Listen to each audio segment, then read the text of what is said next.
एक philosophical question है जो कि हम सब कभी ना कभी हम अपने जीवन में उसके बारे में ज़रूर सोचते हैं। और वो सवाल ये है कि क्या हमारे जीवन में सारी चीज़ें पूर्व से तय हैं या फिर हम अपने जीवन में फ्री चॉइसेस के माध्यम से अपने जीवन का निर्माण करते हैं। तो इसका कोई एक निर्धारित आंसर नहीं हो सकता और जो भी आंसर होगा वो हमको उतना संतोषजनक नहीं लगता। तो क्या हमारे पास में डेस्टिनी है या फिर जो फ्री विल है उसके माध्यम से हम अपने जीवन को निर्धारित करते हैं?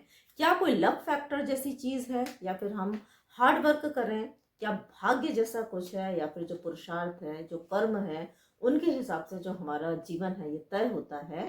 तो ये कुछ ऐसे सवाल हैं जो कि जिसके बारे में हम सब हमेशा इच्छुक रहते हैं और कुछ ना कुछ हम इसके बारे में जानना चाहते हैं। तो आज का वीडियो इसी के ऊपर है।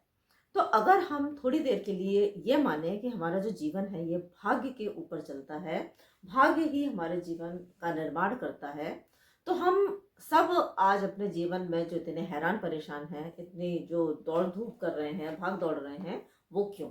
है ना? और अगर सब कुछ मेहनत के हिसाब से हो रहा है, तो मेहनत करने के बाद भी कई बार हमको ऐसे एग्जाम्पल्स मिलते हैं कि जो व्यक्ति है, हम देखते हैं कि हमारे सामने वो इतनी मेहनत कर रहा है लेकिन उसके बाद में भी जो संतोषजनक परिणाम हासिल नहीं हो रहे, ऐसा क्यों? है ना? तो आज थोड़ा सा हम इसी के बारे में इस वीडियो में चर्चा करेंगे। So hello everyone, welcome to my channel. तो अगर हम फ्री विल को देखें तो फ्री विल का मतलब होता है, फ्री का मतलब होता है स्वतंत्र और विल का मतलब होता है इच्छा। तो फ्री विल का मतलब होता है स्वतंत्र इच्छा। तो कहने का मतलब है कि हमारे जीवन में हमेशा कुछ ना कुछ चॉइसेस आती रहती हैं और वो जो चॉइसेस हैं वो हम चूज करते हैं और उसके आधार पे जो हमारे जीवन का जो निर्माण होता है ना? अब अगर हम इसको थोड़ा सा ध्यान से देखें तो देखने में तो ऐसा लगता है कि हमारे पास में पूरी स्वतंत्र इच्छा है और हम अपने हिसाब से जीवन को चुनाव कर रहे हैं, जो हम चाहते हैं, जैसा हम चाहते हैं वैसा हम अपने जीवन को ढाल रहे हैं। लेकिन अगर हम थोड़ा सा इसको और डीप में जाएंगे और देखेंगे तो हम इस बात को समझेंगे कि कोई भी व्यक्ति अपने जीवन के जो फैसले करता है वो फैसले डिपेंड करते हैं कि वो अपने उसके जो कॉन्शियसनेस का जो स्तर है वो क्या है ना? तो हमारा जो लेवल ऑफ कॉन्शियसनेस है बेसिकली वो तय करता है कि हम अपने जीवन में क्या चुनाव करते हैं। अब यहाँ पे जो कॉन्शियसनेस का जो मतलब है, it is related to the spirituality, है ना? हम वो मेडिकल कॉन्शियसनेस की बात नहीं कर रहे हैं। स्पिरिचुअलिटी में जो कॉन्शियसनेस हम जिसको बोलते हैं, है ना? तो जो हमारी चेतना का जो स्तर होता है हम उसकी बात कर रहे हैं। तो जब हम चेतना के निचले स्तर पर होते हैं, जब हमारा जो कॉन्शियसनेस का लेवल लो होता है, कहने का मतलब है कि जब हम अनकॉन्शियस स्टेट ऑफ कॉन्शियसनेस में होते हैं, तो वहां पर हम उतने सजग नहीं होते और हम अपने जीवन के जितने भी फैसले करते हैं वो हमारी कंडीशनिंग ऑफ माइंड के हिसाब से करते हैं कि हम कॉन्शियसनेस के बियॉन्ड जाके डिसीजंस को नहीं ले सकते, है ना? क्योंकि ऐसा कहा जाता है कि जो हर व्यक्ति है जो है जहाँ है वो सही है। वो सही इसलिए है क्योंकि वो अपने कॉन्शियसनेस के लेवल पे ही जो चीजें हैं अपने जीवन में कर रहा है। अगर उसके पास में उतनी बुद्धि होती तो वो उस तरह से चीजों को करता, है ना? तो हर व्यक्ति जो भी है जहां भी है वो सही इसलिए है क्योंकि उसके बियॉन्ड, है ना, हम अपने कॉन्शियसनेस के बियॉन्ड जाकर कुछ भी नहीं कर सकते, कोई फैसले हम नहीं ले सकते। तो हमारे जो थॉट्स हैं, हमारे इमोशंस, हमारे विचार, है ना, जो भी आप कह लें, ये सारे हमारे माइंड की कंडीशनिंग के द्वारा है ना? हमारे पेरेंट्स ने हमको क्या संस्कार दिए, हम जिस समाज में रहते हैं, उठते बैठते हैं, हमारे आसपास का वातावरण, हमारे फ्रेंड्स, हमारी पास्ट लाइफ, एवरीथिंग, सबसे जो हमारा माइंड है ये कंडीशन है। और इस कंडीशनिंग ऑफ द माइंड से आते हैं हम जिस तरीके से चॉइसेस हम पुट अप करते हैं ना, बनाते हैं। अगर इसको हम एक एग्जांपल से समझें तो फॉर एग्जांपल एक पर्सन है एंड वो he has a habit of drinking, है ना? तो वो मॉर्निंग में उठे और उन्होंने ड्रिंकिंग को शराब पीना चालू कर दिया। अब उनको लग रहा है कि ये उनकी फ्री विल है और उनने चूज किया है। बट अगर हम ध्यान से देखें तो एक्चुअली में उनके बॉडी का each and every cell is very heavily craving for alcohol, है ना। तो यहाँ पे अगर हम ध्यान से देखें तो शराब उनको चूज कर रही है, वो शराब को चूज नहीं कर रहे हैं, है ना। उनके पास तो कोई चॉइस है ही नहीं बट टू टेक अल्कोहल। तो अगर हम बहुत ध्यान से चीजों को देखें तो जो फ्री विल है एक्चुअली में, उसके लिए भी एक सर्टन लेवल ऑफ अवेयरनेस होना जरूरी है। अगर वो अवेयरनेस का लेवल नहीं है तो हमारे पास में फ्री विल, हमको ऐसा लगता है कि फ्री विल है बट एक्चुअली में वो नहीं है ना। और ये कुछ ऐसा ही हो जाएगा जैसे कि पिंजरे के अंदर जो पंछी है वो उसको वो पिंजरे के टॉप तक पहुंच जाए लेकिन वो आसमान को तो नहीं छू सकता ना। अगर एक खूंटे से बंधा एक जानवर है तो वह एक छोटे से सर्कल तक उसकी अप्रोच है लेकिन उसके बाहर वो नहीं जा सकता, है ना। तो कहने का मतलब ये है कि जो गुलाम चित्त है वो फ्रीडम की बात नहीं कर सकता, चॉइसेस को लेना भी एक बड़ी बात है। अब जब हम धीरे धीरे अवेयर होते जाते हैं, जैसे जैसे हम अवेयरनेस में कॉन्शियसनेस के स्तर पर हम ऊपर उठते जाते हैं तो दैट मीन्स हम स्पिरिचुअली अवेक हो रहे हैं, है ना। और जब हम स्पिरिचुअली अवेक होते हैं, कारण कई हो सकते हैं, है ना।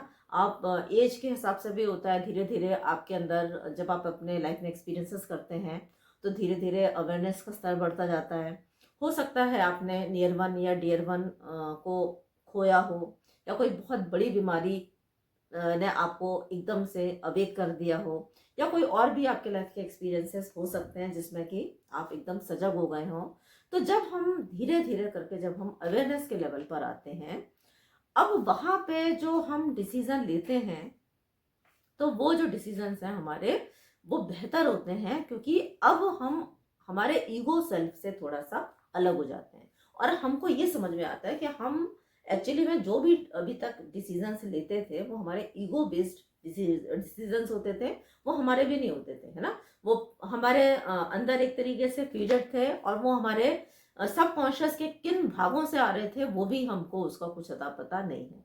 तो जब हम इतने सजग हो जाते हैं तो हमें ये पता पड़ जाता है कि हम अब तक जिस तरीके से बिहेव कर रहे थे वो एक्चुअली में उसमें मैं था ही नहीं, है ना। तो हम थे ही नहीं, और हम एक जिस तरीके से एक ऑटोमेटिक पायलट मोड में हम हैं उस तरीके से हम अपने डिसीजंस को ले रहे थे, है ना।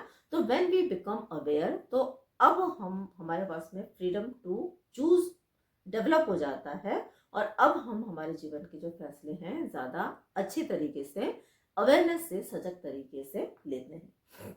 अब यहाँ पे भी लेकिन एक थोड़ा सा एक समझने वाली बात है, और वो बात ये है जैसे जैसे हमारी चेतना का स्तर ऊपर उठता जाता है तो वो धीरे धीरे जो यूनिटी कॉन्शियसनेस है ना, उससे वो मिलता जाता है। तो हमारी जो इंडिविजुअल कॉन्शियसनेस है ना, वो टोटलिटी ऑफ कॉन्शियसनेस से अलग नहीं है, हम भी ब्रह्मांड का एक हिस्सा ही है ना। आप ऐसा समझे जैसे कि सागर है तो सागर की जो एक बूंद है उसमें भी वही क्वालिटीज हैं जो कि पूरे सागर के अंदर हैं। सूरज है, सूरज की एक किरण भी दूसरी किरण से मैच करती है, उसमें भी कोई फर्क नहीं है। तो हम और जो ब्रह्मांड है हमारा, या हम हमारे सोर्स से, हमारे आत्मा, परमात्मा, गॉड, यूनिवर्स, व्हाटएवर जो भी कहना चाहें आप कह लें, ये एक तरीके से हायर लेवल पे, हायर लेवल ऑफ कॉन्शियसनेस पे ये सब एक ही है ना। तो जब हमारा हायर सेल्फ जागृत हो जाता है ना, तो वहां पर हम एक्चुअली में ब्रह्मांड की एनर्जी के साथ में मैच करने लगते हैं, और वहां पे भी जो डिसीजंस हैं वो हमारे फिर इंडिविजुअल नहीं रह जाते, वो एक तरीके से वो यूनिटी कॉन्शियसनेस का ही पार्ट होते हैं। तो वहां पे भी हमारी जो विल है वो एक्चुअली में हमारी नहीं है ना, that is the will of our higher self. तो लोअर स्तर पर अगर हम देखेंगे तो लोअर स्तर में हमारा जो लोअर सेल्फ है वो डिसीजन ले रहा है। हायर सेल्फ में अगर हम देखेंगे, हायर लेवल ऑफ कॉन्शियसनेस पे हमारा हायर सेल्फ डिसीजन ले रहा है, तो एक्चुअली में जो हमको फ्री विल जैसा दिखता है वैसा कुछ है नहीं। एक्चुअली में फ्री विल इज मोर और लेस लाइक अ इल्यूजन, है ना। लेकिन आप जो भी फैसले लें, whether your higher self is taking, whether your lower self is taking, जो भी आपने एक्शन किया है ना, जो भी आपने अपने जीवन में कर्मा किया है, तो once you do one karma तो उसका जो कॉन्सिक्वेंस है वो तो तय हो जाता है ना। आपने जो कर्म किया है उसके हिसाब से जो कॉन्सिक्वेंस है that is to be paid off. तो ये बात समझने की है कि हम हमारा आज का जो प्रेजेंट है वो हमारे डिपेंड करता है कि हमने पास्ट में हम क्या कर्मों को करके आए हैं, और हमारा जो फ्यूचर है ना, जिसको कि हम डेस्टिनी बोलते हैं ज़्यादातर, ये डिपेंड करता है कि आज प्रेजेंट में हम क्या कर रहे हैं, है ना। तो ना तो हम ये कह सकते हैं कि हम बिल्कुल ठाले बैठ जाएं और कुछ भी नहीं करें, क्योंकि आज किए हुए कर्म हमारे फ्यूचर को बनाते हैं, और आज हमारे जो प्रेजेंट है ये हमारे पास्ट में हमने जो कुछ भी करके आए हैं उसका एक तरीके से ये मिला जुला रूप है। तो फ्री विल तो एक इल्यूजन जैसा ही दिखता है, बहुत ज़्यादा उसमें उतना चॉइसेस है नहीं at the level of unconsciousness. और जैसे जैसे हम अवेयर होते जाते हैं वैसे वैसे हम अपने आप को और समझते चले जाते हैं, बेहतर होते जाते हैं। और अल्टीमेटली कर्मा तो हमें करना ही है, क्योंकि हम जो भी आज कर्म कर रहे हैं वो हमारे आगे का जो भाग्य कह लें, उसको फ्यूचर कह लें, उसका निर्धारण कर रहा है ना। और जो पास्ट है उसको, उसमें जाकर हम कुछ कर नहीं सकते हैं, उसमें हमारे पास में ज़्यादा कुछ करने का है नहीं। तो बेटर है कि हम अपने जो प्रेजेंट मोमेंट है उस पर ध्यान दें, और जितना अच्छा हो सके वो हम करने का प्रयास करें।